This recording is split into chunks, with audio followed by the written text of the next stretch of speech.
మీ అందరికీ వందనాలండి. యోధా గోత్రపు సింహము అనే పేరు యేసు క్రీస్తుకి, మన ప్రభు అయిన యేసు క్రీస్తుకి ఎలా వచ్చింది? యోధా గోత్రపు సింహము అని ఆయన్ని ఎలా పిలిచారు? మొదటిగా ఆయన గొర్రె పిల్లవలే ఈ లోకానికి వచ్చాడు. రెండవసారి ఆయన సింహముగా రాబోతున్నాడు. జాగ్రత్త, సింహం వస్తుంది. రెండు సింహాల మధ్యలో పోరాటం, పోరు, యుద్ధం. రెండు సింహాల మధ్యలో యుద్ధం. ఈ రెండు సింహాల మధ్యలో యుద్ధం ఎప్పుడు ప్రారంభమైంది అంటే ఆది కాలంలోనే ప్రారంభమైంది. మనం జ్ఞాపకం చేసుకోవాలండి ఈ విషయాన్ని. రెండు మాటలు దీని గురించి ఆలోచన చేద్దాం. యేసు ప్రభువుకి సింహము అనే పేరుంది, సాతానికి కూడా సింహము అనే పేరు ఉన్నది. ప్రకటన గ్రంథము 5వ అధ్యాయంలో 5వ అధ్యాయం 5వ వచనంలో యేసు ప్రభువుకి సింహము అనే పేరుంది. ప్రకటన గ్రంథం మొదటి నుంచి ఆఖరి వరకు ఆయన దేవుడు చూపిస్తూ ఉంటే యోహాను గారు రాస్తా ఉన్నాడు. ఆయన చూపిస్తున్నాడు, ఈయన రాస్తా ఉన్నాడు. ఇలా ప్రకటన గ్రంథం మొత్తం కూడాను ఆయన దర్శనములో చూస్తూ ఈయన రాసే చెయ్యి యోహాను గారిదే, కానీ రాసే మాటలు ఆయనే కావు. ఈ ప్రకటన గ్రంథాన్ని గురించి ఇంకొక మాట చెప్పాలి. ఈ ప్రకటన గ్రంథం అంటే ఏంటంటే యోహాను గారు రాసింది మొత్తం కూడాను 3 కాలాలకు సంబంధించినటువంటి విషయాలన్నీ కూడాను ఈ ప్రకటన గ్రంథంలో లిఖించబడి ఉన్నాయి, రాయబడి ఉన్నాయి. ఏంటి 3 కాలాలు? భూత, భవిష్యత్, వర్తమానం. అంటే జరిగిపోయిన కాలాల గురించి రాశాడు, చూపించాడు దేవుడు. ఇది రాస్తూనే ఉన్నాడు. జరుగుతున్నటువంటి పద్మాస్ దీవిలో ఉన్నాడు, కానీ యెరూషలేములో ఏం జరుగుతుందో, ఈ చుట్టుపక్కల ఉన్నటువంటి క్రైస్తవులు ఎలా చదరగొట్టబడుతున్నారో ఇవన్నీ ఆయన కంటతో చూడలేదు, కానీ పరలోకములో ఉండి ఆయన చూపిస్తున్నాడు, ఏం రాస్తున్నాడు. మూడవది, జరగబోయే కాలంలో, రానున్న కాలంలో ఏం జరగబోతుందో అది చూపిస్తున్నాడు, అది రాస్తున్నాడు. ఇది ప్రకటన గ్రంథం. ప్రకటన గ్రంథము చదువుతున్నప్పుడు ఇవి మనసులో పెట్టుకొని చదివితే అది అర్థమవుద్ది, లేకుంటే అసలు దాన్ని అర్థం చేసుకోలేము. ఇది మనసులో లేకపోతే దాన్ని అర్థం చేసుకోలేము.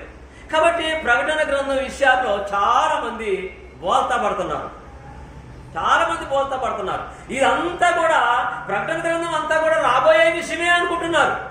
ఆ పరలోకములో 24 మంది పెద్దలు దేవుని యొక్క సింహాసనం చుట్టూ కూర్చొని ఉన్నారట. ఒక జీవ గ్రంథము కనపడదట. ఆ దూత అన్నట, ఎవరు లేరా ఈ గ్రంథాన్ని ఓపెన్ చేసేటటువంటి పరిశుద్ధుడు, ఈ గ్రంథాన్ని ఓపెన్ చేసేటటువంటి శక్తి కలిగిన వాడు ఎవరు లేరా అని అంటున్నాడట. ఇక్కడ చూద్దాం 5వ అధ్యాయంలో, ప్రకటన గ్రంథము 5వ అధ్యాయంలోని ఒకసారి 4వ వచనం చూద్దామండి. 4వ వచనం చూద్దాం. ఆ గ్రంథము ఇప్పటికైనను చూచుటకైనను యోగ్యుడు ఎవడును కనపడనందున నేను బహుగా ఏడ్చుచుండగా.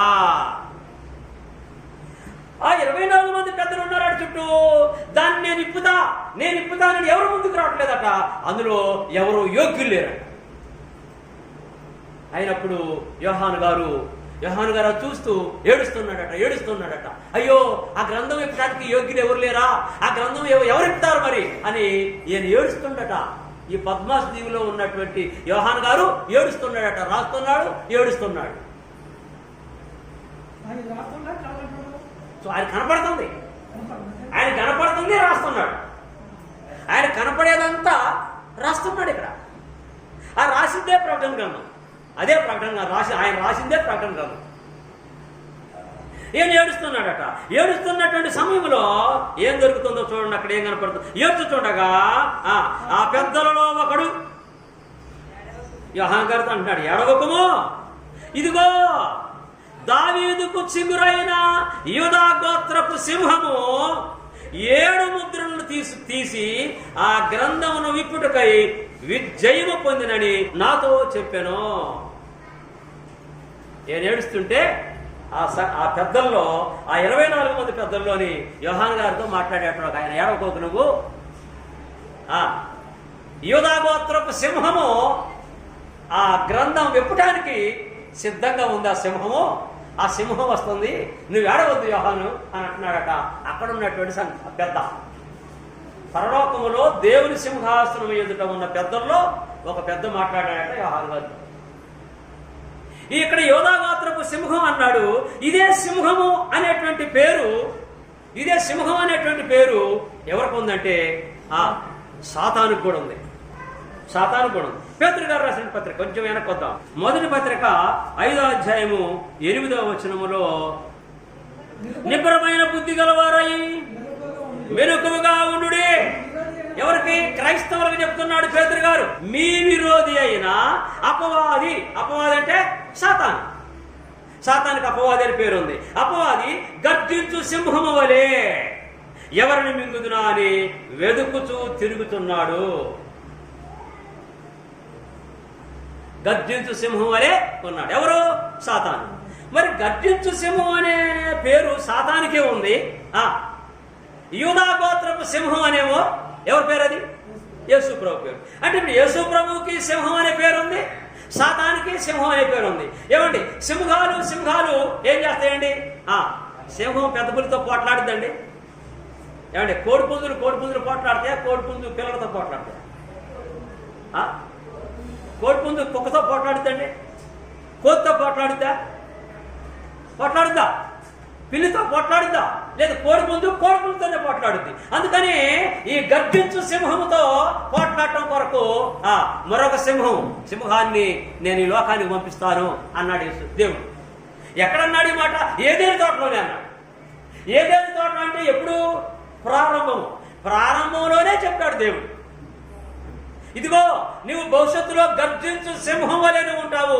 నీకు దీటుగా నేను భూలోకానికి ఒక సింహాన్ని పంపిస్తా. నీతో పోట్లాడటానికి మరొక సింహం వస్తుంది.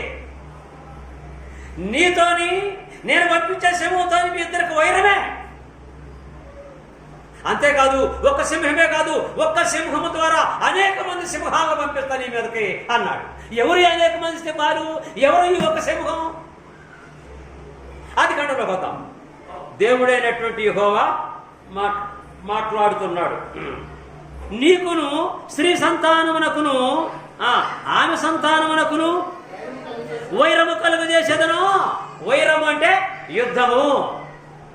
వైరం అంటే యుద్ధం. నీకును స్త్రీ సంతానానికి. స్త్రీ సంతానం అంటే ఎవరు? యేసుక్రీస్తు. కన్యకైనటువంటి మరియ గర్భమున పుట్టబోవు సంతానమే స్త్రీ సంతానము, యేసుక్రీస్తు. కనుక స్త్రీ సంతానం అంటే యేసుక్రీస్తు. అదే గలతీ పత్రికలో కూడా ఆ మాట చెప్తున్నాడండి. స్త్రీ సంతానం అంటే యేసుక్రీస్తు అని చెప్తున్నాడు. తర్వాత నీకును స్త్రీ సంతానానికి వైరము కలుగజేస్తా, నీ సంతానానికి ఆమె సంతానానికి. ఎవరికని? మళ్ళీ స్త్రీ సంతానం ద్వారా వచ్చినటువంటి సంతానం, యేసుక్రీస్తు ద్వారా వచ్చినటువంటి యేసుక్రీస్తు సంతానం ఎవరు? మనమే, క్రైస్తవులు. అయితే యేసుక్రీస్తు సింహం అయితే యేసుక్రీస్తుని నమ్ముకొని ఆయన ద్వారా ఉన్నటువంటి క్రైస్తవులమైన మనమందరం కూడా సింహాలే. అందుకనే నెహ్రూ గారు అన్నాడు ఈ మాట. అయ్యాల భారతదేశానికి మొట్టమొదటి ప్రధాని అయినటువంటి నెహ్రూ గారు ఆనాడు అన్నమాట. ఆయన అన్నది ఇందుకే, క్రైస్తవుల గారికి వెళ్ళొద్దు, క్రైస్తవులు నిద్రపోతున్న సింహాలు లాంటి వారు, కాబట్టి నిద్రపోతున్న సింహాలను లేపొద్దు అని ఆనాడు నెహ్రూ గారు అన్నాడట. అది నిన్ను తల మీద కొట్టును. అదంటే ఆ సింహము నీ తల మీద కొడుతుంది. నీవు ఆ సింహానికి మడమ మీద మాత్రమే కొడతావు. ఏమండి, మడమ మీద కొడితే ప్రాణం పోయిద్దా? తల మీద కొడితే ప్రాణం పోయిద్దా? తల మీద కొడితేనే ప్రాణం పోదు.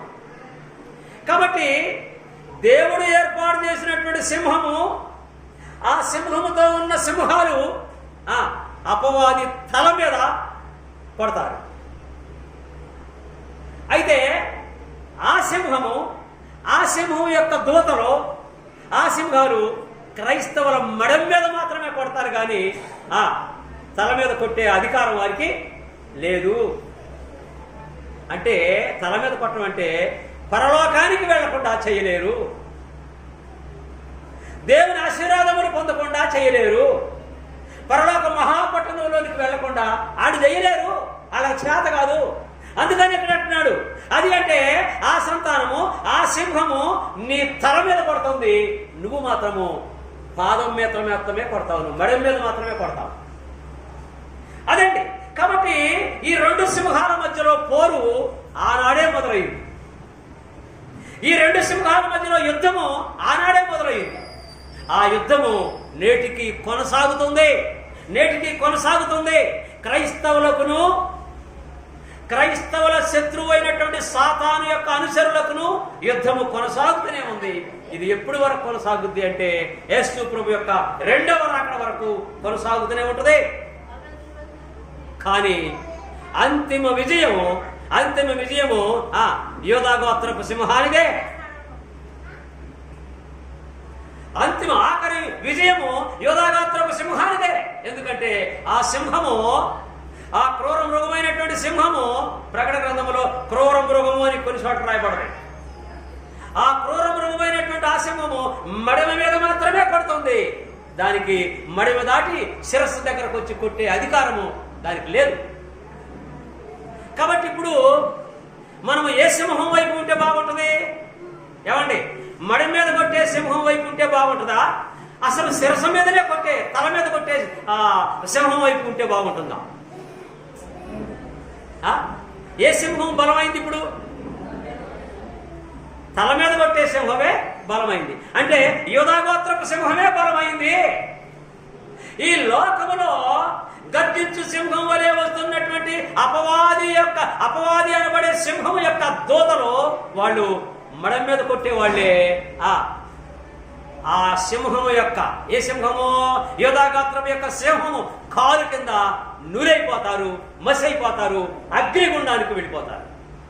అగ్నిగుండానికి వెళ్ళిపోయేటటువంటి ఆ సింహం యొక్క పరివారు విర్రవీగుతున్నారు. విర్రవేగనే బ్రిటిష్ వాళ్ళు మన దేశాన్ని వదిలిపెట్టి వెళ్ళిన తర్వాత మన భారతదేశంలో అంబేద్కర్ రాసినటువంటి రాజ్యాంగం ప్రకారం మన భారతదేశంలో ఓటు ద్వారా ఎన్నుకొనబడినటువంటి ప్రధానమంత్రి అయినటువంటి జవహర్లాల్ నెహ్రూ గారు 47లో మనకు స్వాతంత్ర్యం వచ్చింది. మన భారతదేశానికి, పాకిస్తాన్కి, అన్నిటికీ కూడా స్వాతంత్ర్యం వచ్చింది. 47లోనే పాకిస్తాన్, భారతదేశం విడిపోయింది. తర్వాత భారతదేశంలో మిళితమైనటువంటి బంగ్లాదేశ్ విడిపోయింది. ఇవి కలిసి ఉన్నప్పుడే నెహ్రూ గారు మాట ఏంటంటే, క్రైస్తవులు నిద్రపోతున్న సింహాలు, ఆ సింహాల జోలికి వెళ్ళొద్దు అని అన్నాడు. దేవుడు ఫలించినటువంటి మాట. మన ప్రభువు, అవర్ కింగ్, మన రాజు యోధా గోత్రపు సింహం. ఆ సింహం పిల్లలు మనం. కాబట్టి ఎన్ని కష్టాలు వచ్చినా, ఎన్ని ఇబ్బందులు వచ్చినా దడవాల్సిన పని లేదు, బెదరాల్సిన పని లేదు. ఆ విధంగా యోధా గోత్రపు సింహం మనకుంది. మన ప్రభు మన కోసం అక్కడ ఉన్నాడు, దేవుడున్నాడు. ఆ సింహము వెనక బలమైనటువంటి దేవుడున్నాడు. బబులోను దేశములో దానియేలుని సింహాల గుహలో పడవేసినప్పుడు దేవుడు ఆ సింహాల నోళ్ళు మూపించాడు. అలాంటి గొప్ప దేవుడు అక్కడున్నాడు. ఆయన సింహాన్ని పంపించబోతున్నాడు. సింహం వస్తుంది, యోధా గోత్రపు సింహం వస్తుంది ఆకాశంలోనికి.